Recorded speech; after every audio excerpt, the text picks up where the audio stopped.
Okay, so what's up mga brods? Ayun, nagbabalik ulit sa isang panibagong video. So ngayon guys, short video muna tayo kasi medyo busy kami Sir Chok ngayon dito. So ngayon, tuturuan ko kayo ng tips guys. So kung nag head job kayo sa kotse, magpalit kayo ng head gasket. So usually kailangan yung i-drain to para yung dumi hindi mag-stick dyan. Tapos ayaw nyo na kamong mag-drain ng block kagaya nito, medyo nakatago yung drain ng block, ayun dito pa sa likod.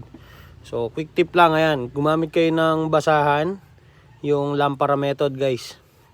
Mga sinaunang lampara natin, ganyan umaandar yun guys, tignan nyo, ayan pumapatak na dyan So balikan nyo lang maya maya, ayan papatak-patak na guys O diba?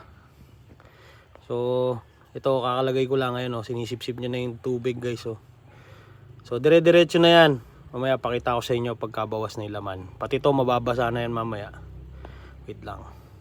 Yun tinuro yan sa akin ng aking great uncle, si Bapang Louie. Alright, shout out Bapa Louie. Ayan pinapatuloy yung tubig guys tuloy-tuloy na yan guys. Hanggang mamaya na yan. Pakita ko sa inyo maya maya. Ayan basa na din yung isa guys. And yung level ng tubig, ayan na. So, yun quick tip from Brod.